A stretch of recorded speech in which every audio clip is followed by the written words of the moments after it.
रसूलुल्लाह कहते हैं जब मुझे दोनों जहानों का इल्म हुआ तो मुझे पता चला कि अगर तुम किसी को माफ़ कर दोगे तो तुम्हारी इज़्ज़त बढ़ा दी जाएगी। यही तो वजह परवरदिगार अपने तमाम नामों में से एक नाम गफूर रखता है, यानी बहुत ज़्यादा माफ़ करने वाला, बहुत ज़्यादा मेहरबान।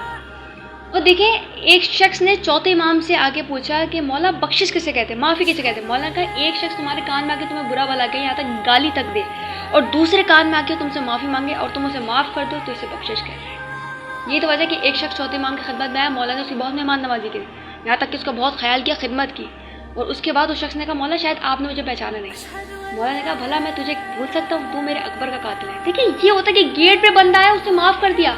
देखिए इतनी बड़ी हस्तियाँ कि जानते हैं कि सामने वाला गुनहगार है, उनका दुश्मन है, उसके बावजूद भी उन्होंने माफ़ कर दिया। क्यों अहले बैत कर जाते थे और हम कर नहीं पाते। देखिए एक बहुत मशहूर वाक़या है कि एक जापानीज़ का मिलियन था और उसको आँखों की परेशानी हुई। जब उसको आँखों की परेशानी हुई तो किसी ने उसको बताया कि एक इजरायली प्रिस्ट है, उससे इलाज करवाओ। तो जब उसके पास इलाज कराने गया तो उसने कहा कि तुम ग्रीन चीज़ के अलावा कुछ नहीं देख सकते। तो उसने किया क्या, उसने अपने घर का सारा कारपेट, सोफ़े और अपने पूरे घर का कलर तक ग्रीन करवा लिया। और फिर जब वो उसको शिफा मिली तो उसने जब उसको दावत दी इसराइली प्रिस्ट को, तो उसने कहा कि इससे मुझे शिफा तो मिल गई लेकिन ना ये इलाज बहुत महंगा था। तो उस इसराइली प्रिस्ट ने कहा ये तो इलाज सबसे ज़्यादा सस्ता था, मैं तुम्हें इतना आसान नुस्खा बताया था। उसने कहा ये आसान कहाँ से था, इसमें तो मेरा बड़ा खर्चा हो गया। उसने कहा तुमने सब चीज़ों को ग्रीन को किया, तुम चाहते तो ग्रीन ग्लासेस लगा लेते। इसी तरह हम और आप भी हैं, हम दुनिया को सुधारना चाहते हैं, हम चाहते हैं कि वो हमारे सोच के मुताबिक हो जाए, वो सामने वाला हमारे मुताबिक ढल जाए। हम खुद को नहीं बदलना चाहते, हम अपना माइंडसेट चेंज नहीं करते, हम अपना द वे ऑफ थिंकिंग बदलना नहीं चाहते। हम चाहते दुनिया हमारे मुताबिक बदल जाए, हम चाहते कि सामने वाला हमारे मुताबिक हो जाए, हमारा दिल ना दुखे ताकि। जबकि ऐसा मुमकिन नहीं है। देखिए दुनिया को आप नहीं बदल सकते लेकिन अपने आप को आप बदल सकते हैं। देखिए यही तो वजह है कि अहले बैत क्यों कामयाब हुए अपनी ज़िंदगी में। क्यों? क्योंकि उन्होंने दुनिया को नहीं बदला, उन्होंने अपने आप को बताया। चौथे इमाम ने उससे ये नहीं कहा कि तूने मेरे साथ ये किया था, तूने मेरे साथ वो किया था, या तूने मेरे अपनों को मारा था। चौथे इमाम ने क्या कहा, वो तुम्हारा जो तुम्हारा किरदार था लेकिन ये मेरा किरदार है, ये मेरा अखलाक है, ये मैं हूँ।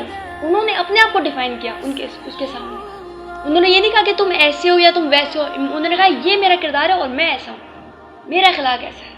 इस तरह से उन लोगों ने दुश्मनों को दिल पर राज किया। और देखिए 23 साल रसूलुल्लाह ने बिना न कोई माल था न दौलत थी उनके पास, बिना किसी चीज़ की उन्होंने तबलीग की। कैसे 23 साल बाद कोई उन पर उंगली उठा सकता है? कैसे कोई 23 साल बाद ये नहीं कह सकता कि ये इंसान गलत है? क्यों? क्योंकि जब वो पावर में आया तो उन्होंने माफ़ करना शुरू कर दिया।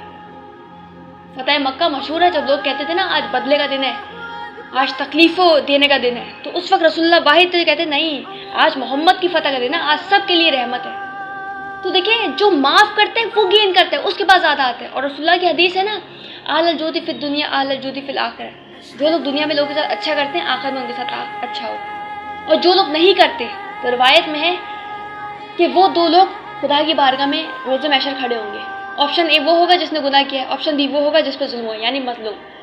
जिसने जुल्म किया है वो कहेगा परवरदिगार मैंने इसका बहुत दिल दुखाया, इससे कहे मुझे माफ़ कर दे, अगर ये मुझे माफ़ कर देगा तो मैं जन्नत में चल जाऊँगा।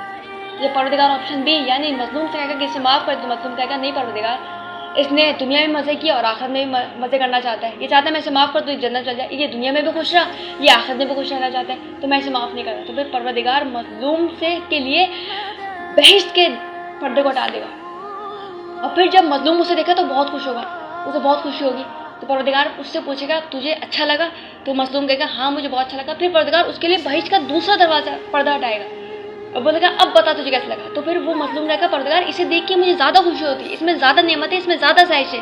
तो परवरदिगार उस मज़लूम से कहेगा अगर तू चाहता है कि तुझे ये वाली जन्नत मिले तो तू इसे माफ़ कर दे। तो जो कहता था कि परवरदिगार इसने दुनिया में भी मज़े किए और आखिर में भी मज़े करना चाहता है, परवरदिगार अगर माफ़ करने की जगह ये वाली जन्नत है तो मेरे तमाम सितम्बरों को, तमाम जालिमों को माफ़ कर। तो देखिए जो माफ़ करता है वो गेन करता है, उसके पास आता है, उसकी नेमत में इजाफा होता है।